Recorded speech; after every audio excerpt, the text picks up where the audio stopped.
back up. We're going to bring up Jason Ray here. So Jason Ray is presenting live to us today. He's the CEO of Paperless Parts, the platform for manufacturing that enables machine shops to streamline communications, quote faster and more accurately, and improve their overall customer experience to grow their business. Jason's got this fascinating background where he found his passion for manufacturing while serving at the Pentagon, of all places, in the United States Navy as a supply and logistics officer, where he led advanced manufacturing implementation. This guy knows his stuff. He saw the negative impacts associated with ineffective sourcing of short-run production components. And when he left the Navy, he was determined to solve this critical problem that plagues manufacturing. Jason's a really smart dude with a BA from Trinity College and an MBA from Babson College. So without further ado, Jason, take it away, my friend. Awesome. Thank you so much. I really appreciate it. Appreciate the opportunity to be here. And thank you all for coming. I really enjoy giving these presentations. And my biggest goal from this presentation, like every other, is that you walk away with at least one piece of information that you didn't have before that helps you run your business a little bit more effectively. It could be a new way to think about something. It could be a stat that you'd never heard before. It could be, really anything. But my goal is that the time you spend here with me over the next 40 minutes or so, it's valuable for you. So with that in mind, don't be shy. If you have questions, if you have comments, if you have thoughts, one of the things that I love the most about NTMA is the community and what the community builds together and learns from each other. So don't hesitate to chime in and don't hesitate to ask questions.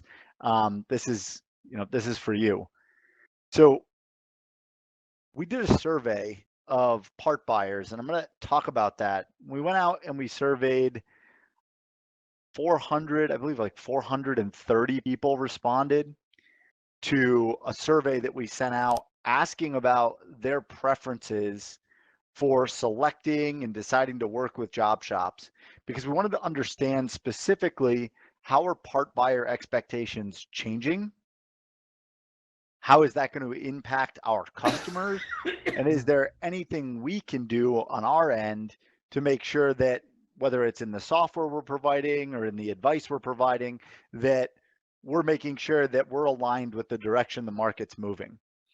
So we went out, we surveyed industrial buyers. We got a little over 400 of these folks across all industries, across all age bands.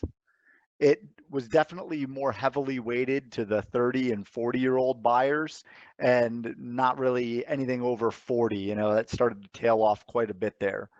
But I think we covered a pretty broad swath, and the results really point to a need for modernizing the way job shops are communicating and collaborating with these part buyers. Because at the end of the day, what we saw is that these part buyers, most of them have never been in a shop. Most of them have no idea what your capabilities are. They don't know how to read an equipment list. They don't know what that means when they see, a 5-axis machine on your website. They don't know how that's going to impact the parts they're buying. And even more interesting is a lot of buyers don't even know what the parts are that they're buying. They've never even seen it. They're like, well, yeah, I've never seen the 3D model. I've never seen the part. I just know the part number and I know what it should cost based on, what our internal costing system is telling us. So all really interesting pieces, but let's dive into some of the facts and some of the data here, and we'll see what story we can tell with this. So one of the first things we dug into was how are part buyers finding manufacturers? And it's really interesting during this time frame. We probably started the survey right around May, June time frame. It's not working.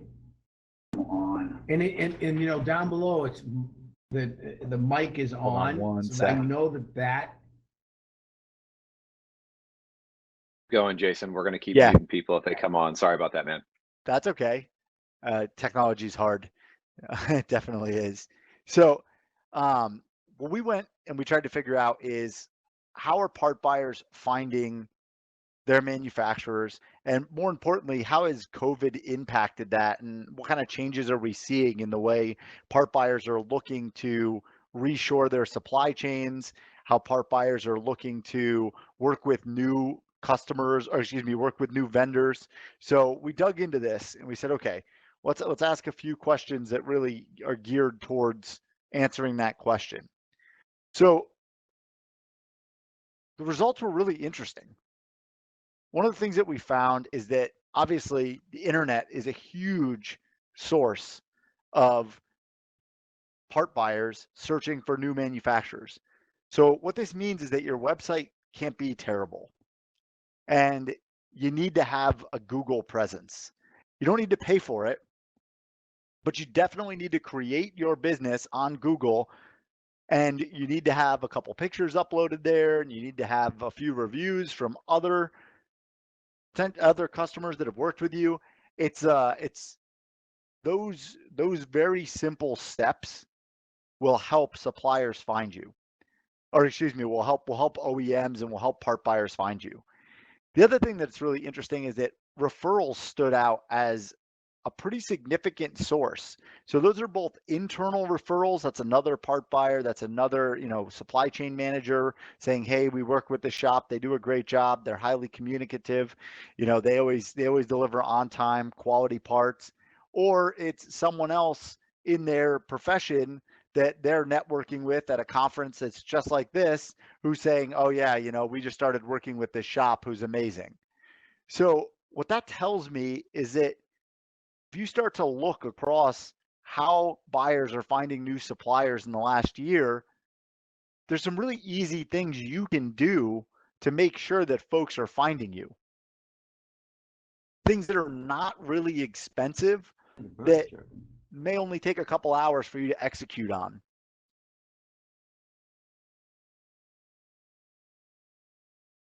The other thing that really stood out as interesting is that part buyers are looking local, and they're looking local really often.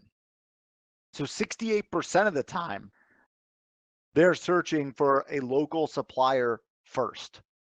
And that stood out to us as a really interesting number, and potentially impacted by COVID and by trying to eliminate supply chain risk, but it makes a whole heck of a lot of sense. And so the question is, what does that mean for you and your shop?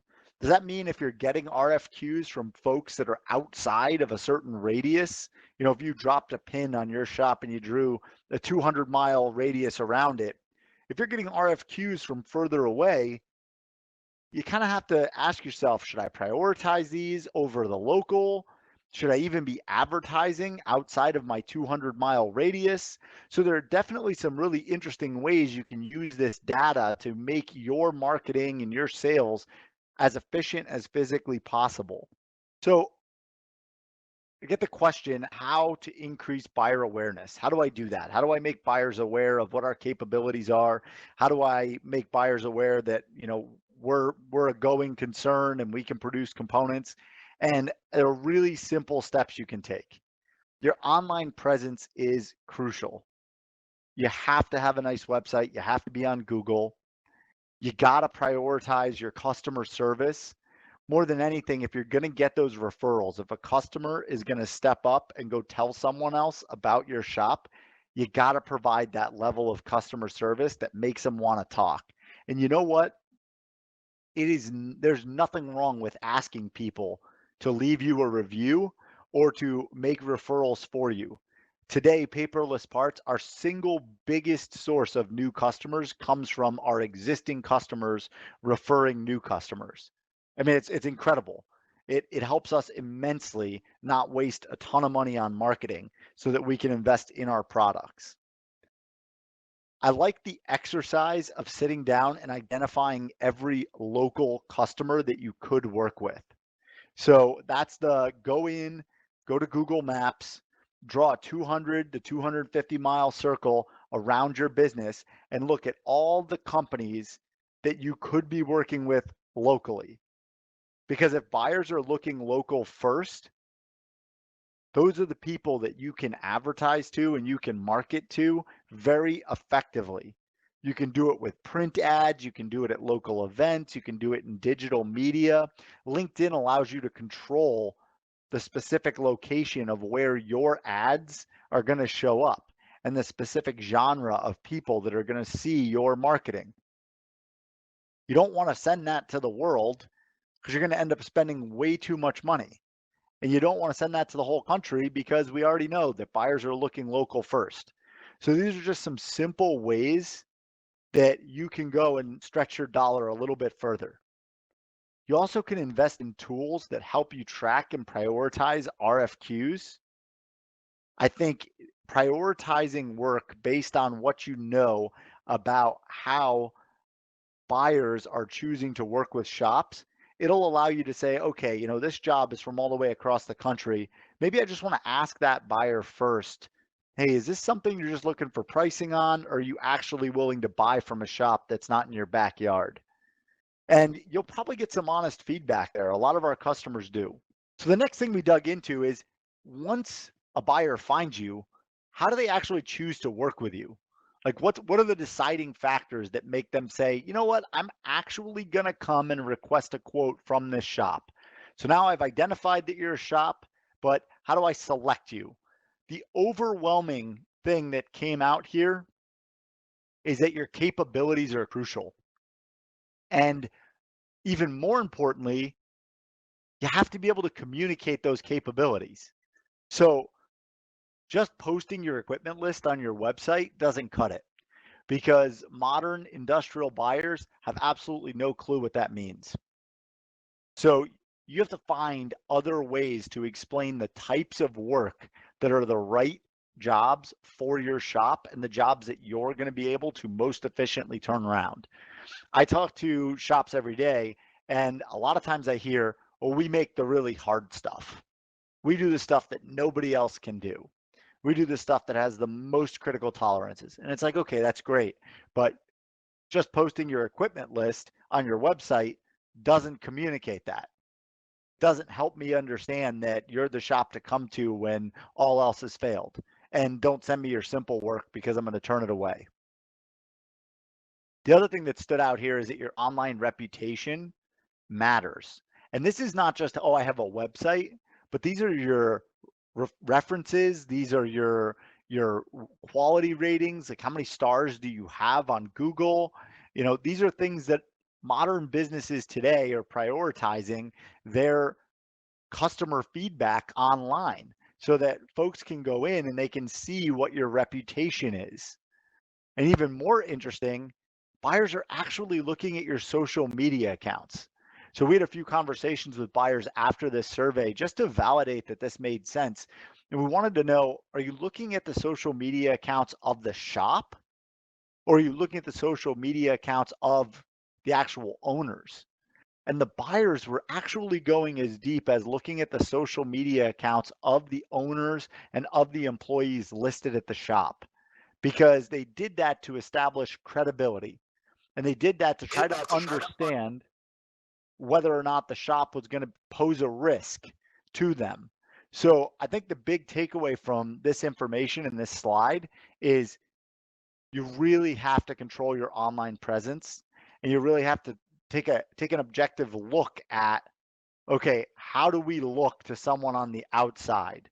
So like if I go online and I find your employees and I go to Facebook and I see the things that they're talking about because their profiles are public, they're representing your company all the time. And now more and more buyers are actually going and looking at that stuff. It was really interesting to see that a conversation with the shop is necessary. So this is heck, they have to talk to you before they request a quote. So you got to answer the phone and you got to be available to have that conversation to inspire that confidence. So if you're not available, there's a good chance that buyer's not going to choose to work with you. So just some interesting takeaways here. I mean, obviously ITAR is important, but wasn't really a deciding factor from a lot of our buyers.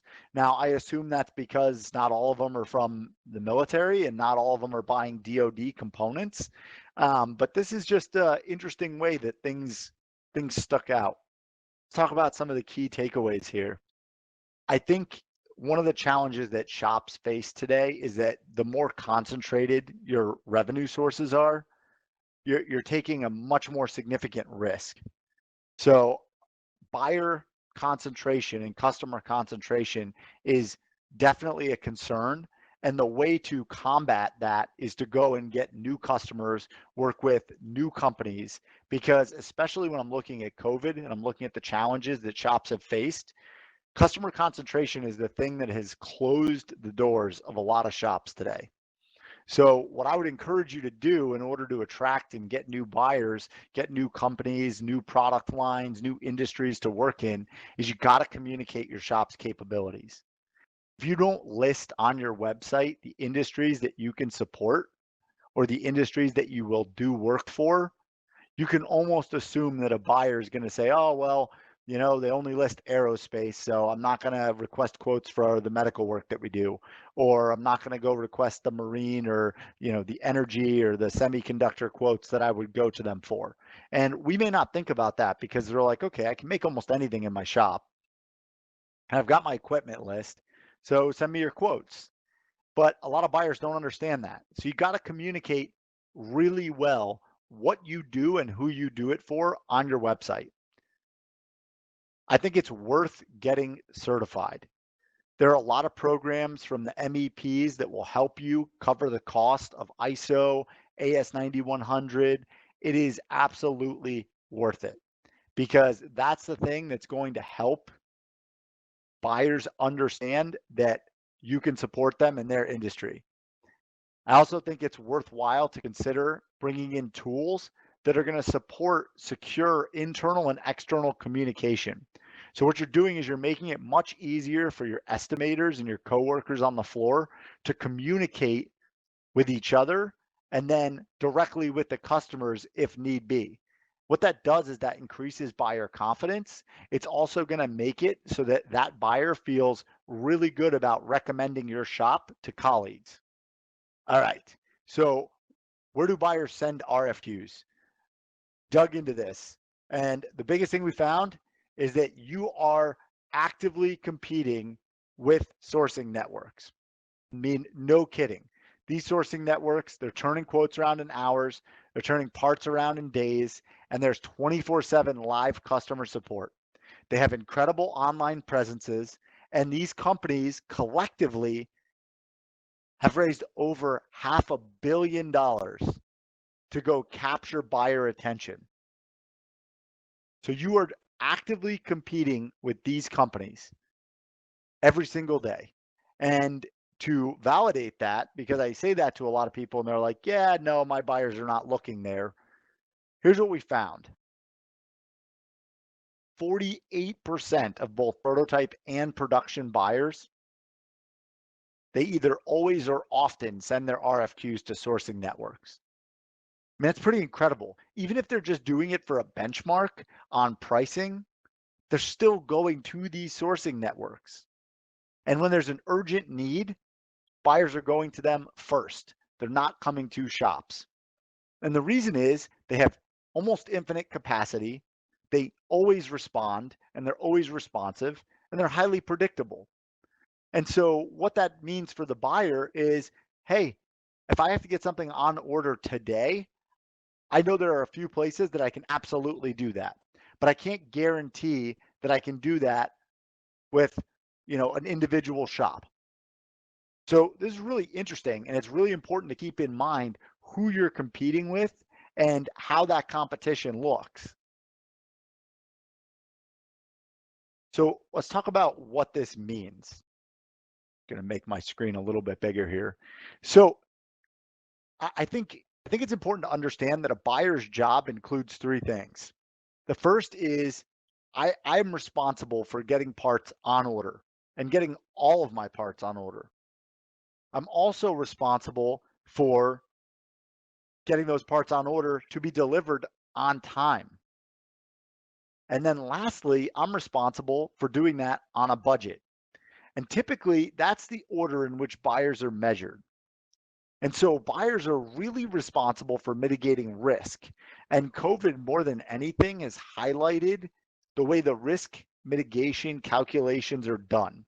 So if I can go over to China and over the course of 5 years, I can save $1 million on a project, but by a situation like COVID happening or any kind of supply chain disruption, it cost me $5 million, and now that's quantifiable because it just happened, there's absolutely no reason for me to go abroad. Sure, a penny today, a dollar tomorrow, but we got to be really, really cognizant of what buyers are trying to do. They're trying to ensure that all of the parts they have to buy are getting delivered on time, when and where they need them. So you helping a buyer mitigate that risk by communicating effectively, being super responsive. I mean, the number of shops that I talked to today that when a buyer requests a quote from them, they don't respond to that email or that RFQ until the quote's ready to go back. That's like sending an RFQ into a black hole and just hoping for a response. You can send automated responses so easily to people, just letting them know that you're alive and you're on the other end and something and someone has seen this RFQ that's come in. That alone is going to keep a buyer from saying, like 4 hours later, well, I haven't heard from them. Let me go start asking for quotes from other people. If you can expedite your turnaround times, you're going to have huge opportunity to pick off work, especially as buyers are still going to be battling through broken supply chains. A lot of shops are like, well, I'm booked out until the end of the year. Or I'm booked out until March of next year. And that's great. But if you can build a few buffer days into your schedule, and then you can offer buyers the ability to pay you more for your time, not only is it going to increase the dollars going through your shop for each job, but it's also going to give buyers a really good reason to reach out to you anytime they need something a little bit faster. I'm going to keep coming back and harping on these capabilities, because if you don't make your capabilities clear, you don't make your capacity clear. Like, a lot of shops will go out and they'll tell the world that they've got 3 machines. They'll be like, oh yeah, we've got 3 of these machines. And that's awesome. It's fantastic that you've got 3 machines. But when I'm a buyer and I'm worried about mitigating risk, those 3 machines, it makes me really nervous, because I know my job is not the only job going through your shop. And if one of those things goes down, you're going to lose 30% of your capacity. Like, that's scary. So I don't like the idea of posting your entire equipment list on your website, because unless you have a ton of machines, talking 20 plus, it's just not worth it. Buyers are going to see you as more risky because you don't have redundancies in the capabilities you're offering them. So let's look at how demands have changed. And I think it's really important to understand how not only younger people becoming buyers and the age of buyers changing is also changing their buying behavior and their habits, but I think it's also really important just to understand how the landscape is changing as a result of all the different macroeconomic impacts that are happening right now. So here's what part buyers expect. And this was really, it was validating for us as a business, but it was really interesting to see, because ThomasNet did a survey a year ago, and part buyers were expecting about little over 55% of them said, we want a quote in less than 24 hours. That number is now gone up to 67%. So 67% of these part buyers are expecting a quote from you in less than 24 hours. Only 6% of respondents said they're willing to wait longer than 3 days. That's kind of crazy. So what does that mean in terms of how you're prioritizing your quotes? If you've got a quote that's been sitting in your inbox for 4 days or 5 days, chances that you've already lost that job are extremely high. And it might be worth reaching out to that buyer just to ask if they're still looking for quotes on the job. It'll just save you the time of quoting something that you don't have a chance at winning. And I talked to a shop last week, and the guy was like, yeah, he's like, I wouldn't have believed it, but the other day one of my buyers called me and we were having a conversation, and he just mentioned that a lot of times our quotes will come in after the job's already been awarded. So I guess I do buy it. This is different for everybody. If your buyers say, hey, I need a quote in 2 weeks because we're running a competition on this, great, prioritize the quotes accordingly. But if a buyer sends you an RFQ and it's not a specific date and time that they need that response back, you can expect that they're looking for that quote in less than 24 hours. So this is a great way to prioritize work. It's a great way to set your business up for success and understand how you're performing. So how fast do buyers make decisions? So this is the back end. This is going to help you understand how quickly those parts are getting on order. This also points to why you want to be the first one to submit a quote. So 30% of the buyers make a decision the same business day. So what that means is when you send your quote back, or whoever gets their quote back first, you kind of have that 24-hour window. So if the 2 other shops you're competing with take 2 or 3 days, they're going to lose that job just by product of a buyer needing to manage more components. So this is really, I think it's an important perspective to have. Buyers used to manage a couple hundred components, maybe in a family or in a system. Now buyers are managing 1,000 components or more, and they're expected to use software to manage those components and get those components on order. So when you think about it from that perspective, the amount of time that they could spend on each component, let's say there's 2,000 hours in a year and they're managing 1,000 components, that means they can afford to spend about 2 hours of their time finding shops, sending RFQs, evaluating the RFQs, and placing the orders. And that's kind of crazy to think about, because you know that 2,000 hours a year, no one's working 8-hour days full bore. So they're not going to be productive the whole time. The average employee is productive about 45% of the time, something like that. So the amount of time they're going to get to spend on getting your components on order is very, very minimal. So the easier you can make it for them, better.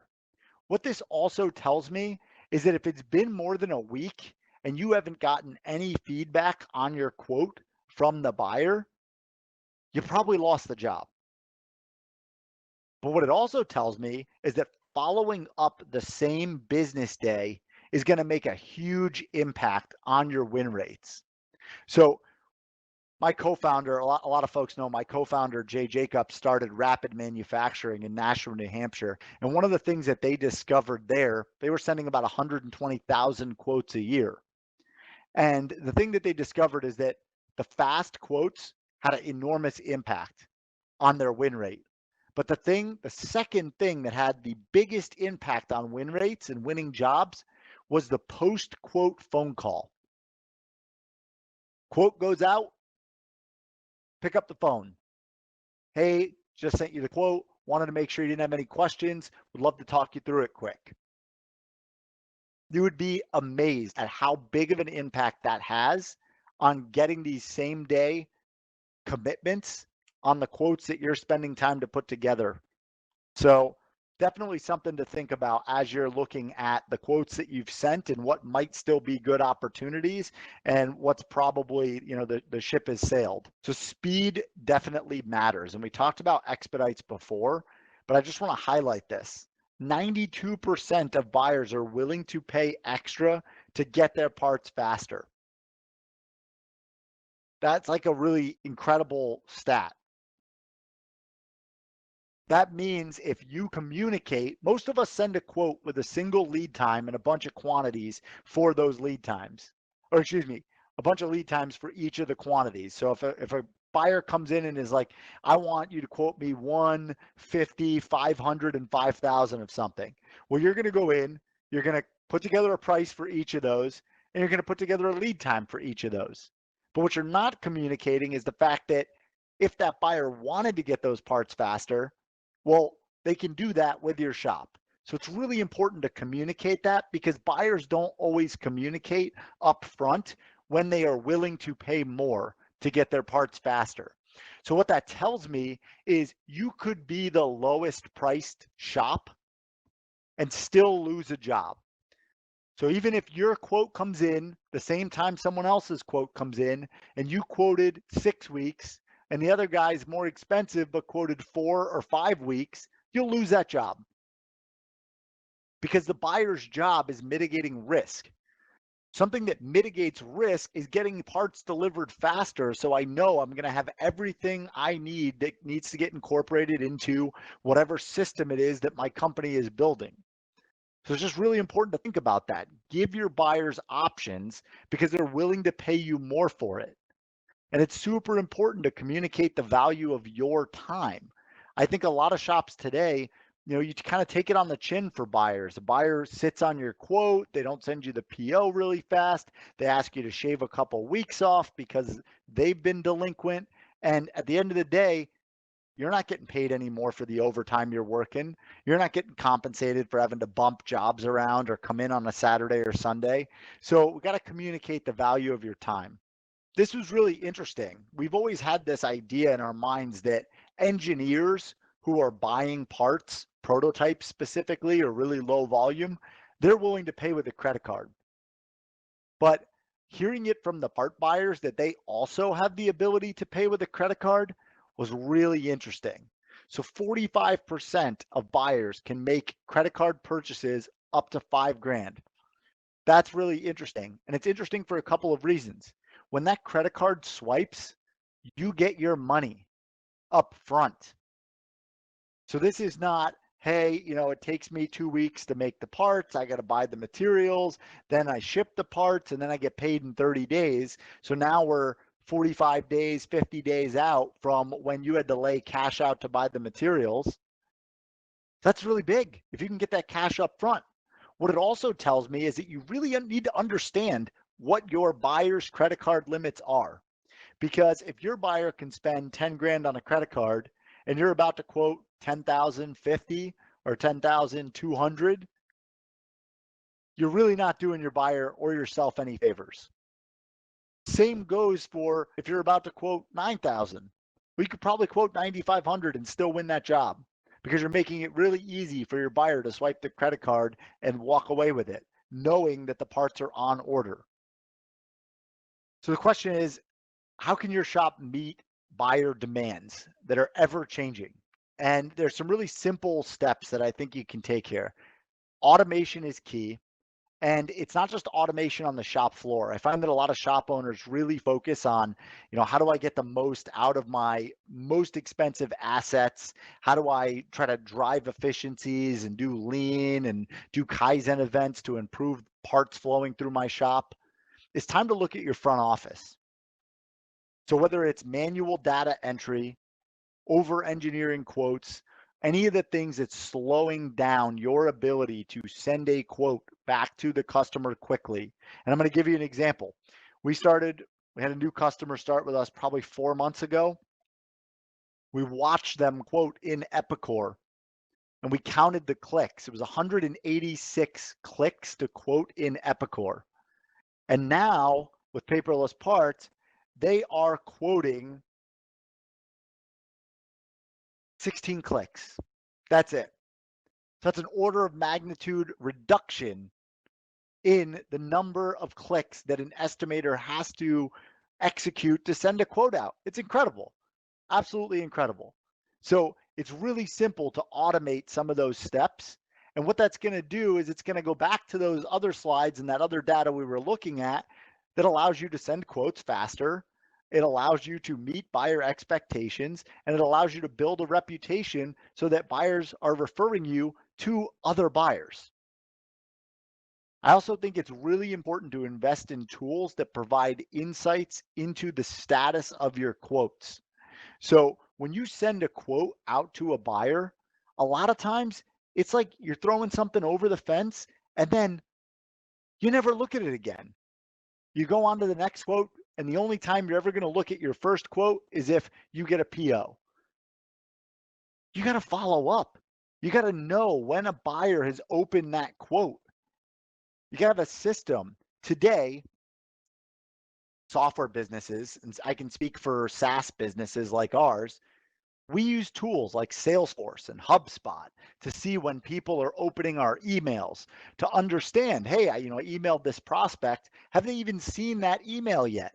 When do I know to pick up the phone if they're sitting at their desk, if they haven't looked at one of my emails? So if you get a phone call from me right after looking at my email, you're going to know that I'm using modern tools to understand how you're interacting with the things I'm sending you.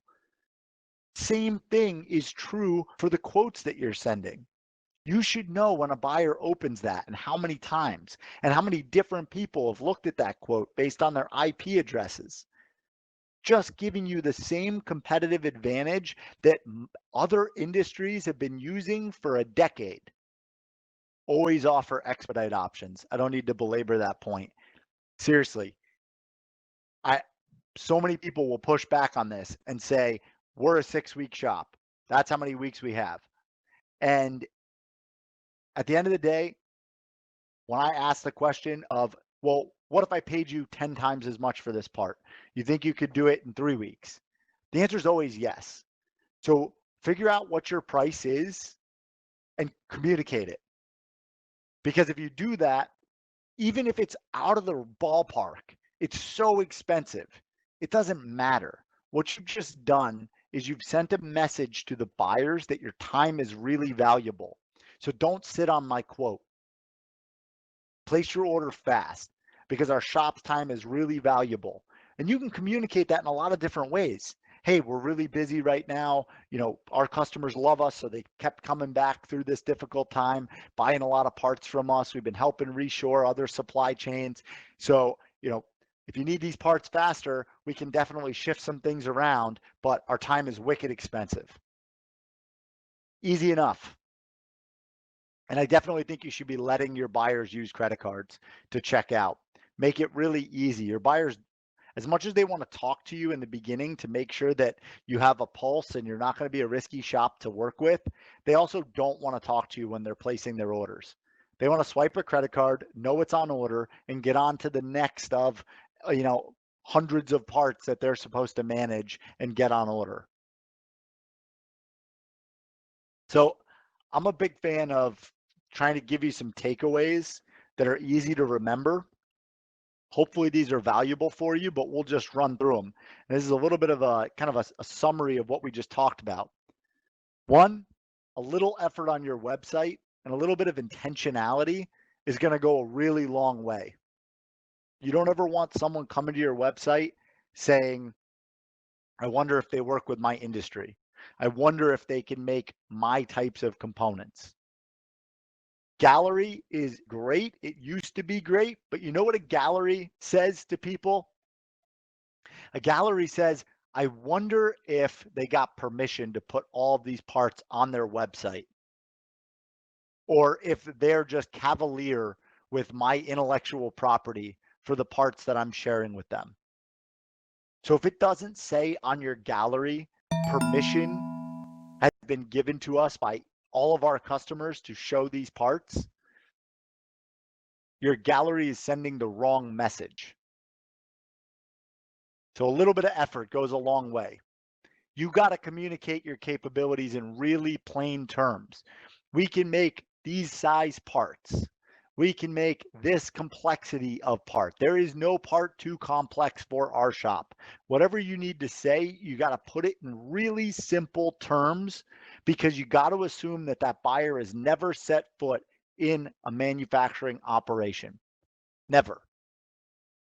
Videos are super helpful. Some of our shops do a phenomenal job of making shop walkthroughs, explaining what machines can make what types of parts, anything that's going to help educate that buyer and know that you are, you're right on it. You guys know exactly what's going on. So you can market your capabilities in a very tight radius. Don't go spend a ton of money on Google AdWords. You're just not going to win that game. Those 3 companies, Xometry, Fictive, Proto Labs, these companies that are out there raising a lot of venture capital money, they are blowing that money on Google. You will not be able to compete with them. Your customer acquisition cost is going to be way too high. So you got to be really gritty, and you got to find other ways to leverage your existing buyers into referrals, leverage your network, your local area to go drive that work. So we can be really intentional about how you market. The location is crucial, but even more important is just having a system to prioritize quotes so things don't get lost. The number of shops that I talked to today that are using a system of either like FIFO, first in, first out, or are using a system of, well, I just print everything out, I put it in folders, and then I stack the folders on my desk. And, if something's really important, then, I just pull it up to the top of the stack. There are so many better ways to do that. And there's just so many modern ways to do that that are going to help you and your team have visibility of what's in that stack and what the priority looks like today. I mean, my goodness, it's one thing to build a shop where one person has the bubble and knows exactly what's going on, and it's another thing to build a shop where you can have 4 or 5 people that can understand exactly what's happening and where they could step in to help, or where the team needs to put energy and focus on getting the right quotes out the door so that you can keep increasing your revenue and winning new customers. You can't let things sit in siloed inboxes. Meaning, if you've got a relationship with your customer, that's great. And if they like to email you directly, that's great. But we also have to train our customers that we're not just building a business that's me. It's not just, talk to Jason at Paperless Parts. No, I have 30 employees here who can help you with a problem if you have a problem. I have a whole team of salespeople and business development reps that can talk to you about paperless parts, because I can't be the bottleneck in my business. But if I'm the only one who's getting all the emails and I can't delegate that out, or I can't keep track of it, then deep trouble. We're not going to scale. We're going to be bottlenecked by my own abilities and my own capacity. Got to give your buyers the option to pay more if your shop can support it. You got to give them the chance to pay for those expedite options, give you the ability to go out and, increase the amount of money flowing through your shop for the same amount of work. Huge impact. And then lastly, and this is a little bit self-serving, but whether you're using paperless parts or you're just using some modern software, super important to adopt modern technology. You got to focus on the front office. Every job starts with a quote. So if you're not focused on the front office, really, really tough there. So 6 steps, talk a little bit about paperless parts, and then I want to leave a bunch of time for questions. So again, we're a estimating, sales, quoting tool. We really focus on being secure. It's a key pillar of our business. We're set up on Amazon GovCloud. We're going through NIST 53, NIST 800, 800 171. We've really prioritized cybersecurity and making sure that our shops will always have access to their files, making sure that our shops always have the ability to execute their mission from anywhere. Give you the ability to estimate and quote faster and more accurately, communicate more securely and effectively, and then use all of your hard work, every minute that you're putting into this process of figuring out how to make things and how to quote things to win. You can now use that data to make business decisions going forward. So a lot of people don't believe it. They don't believe that when you quote faster, you win more and you have a much higher win percentage. So we went in and we looked at roughly 250,000 quotes that have been sent through our system, and we looked at the win rate. And it's dramatically tiered towards, when I send a quote in under an hour, I win that job at a much higher percentage. And people don't believe that. But we just onboarded a shop last week where the guy said, I would have spent 3 hours on this quote, and now I do it in 15 minutes. So if you don't think being able to turn jobs around very quickly, promise you will be able to do that. There are steps that you can automate that will give you the confidence to send quotes out very, very fast. I find that estimators are an air traffic controller, and I've said this a whole bunch of times, and some of you've probably seen this slide before, but your estimator, whether that's you or someone else in your business, you're literally dealing with so many different communication threads. You're talking to the buyers, you're talking to engineers, you're talking to your outside vendors and your secondary processes. You're talking to, your engineering team to figure out, can we make this? What's the cycle times? Do we need to quote special tooling? Is this going to be really painful to fixture? You're talking to your shop floor trying to figure out what lead time can I quote so we don't get burned or we don't end up delivering these parts late. All of these conversations are happening in different mediums, in different ways. And so we use Paperless Parts as a way to bring all of those conversations into one platform. So we give you a Microsoft Teams-like interface built into a technical data package. What I mean by that is you can take all of the files associated with a job, PDFs, CAD models, CAM files. You could take pictures of the fixtures, of the setups, a video of the part being made, anything you want. You can load it into this technical data package. In that technical data package, you have a complete contextual chat channel, which means you can talk to your whole team about that job. And you can tag different aspects of that job, whether it's clicking on the model, highlighting the PDF, just so you can make sure that you're all reading off the same sheet of music and all this data lives in one place. What's the reason for this? And the primary reason you would even consider doing something like this is just so you have traceability of what's going on and why you made a decision that you made. If you're sending 200 quotes a month, trying to go back in your brain and figure out why you put a specific cycle time on a part, or trying to read your chicken scratch on the side of a drawing to understand exactly why you quoted something the way you did, doesn't give you the ability to correct mistakes when they're made. We're not an ERP system. A lot of people have been asking us to become an ERP system. Maybe someday we'll consider that. We want to be a really, really good estimating system first, and we want to prove that shops get an enormous amount of value before we go keep building a ton of software. So today, we integrate with your ERP system, and we pass data back and forth between Paperless Parts and the ERP. So you're going to handle all your RFQs, all your estimating, all your quoting activities in Paperless Parts. And then you're going to pass that information right into your ERP system. Going to make it a heck of a lot easier. These are just a few of the things that we do with our platform. The centralized quoting process is key. It just puts all of your information in one place so that you can prioritize and you can effectively work on the most important pieces of your business. Online collaboration, just simply giving you a tool that allows you to view any CAD file format. So you don't have to go buy another license to a CAD package when it's really not going to be something that you use.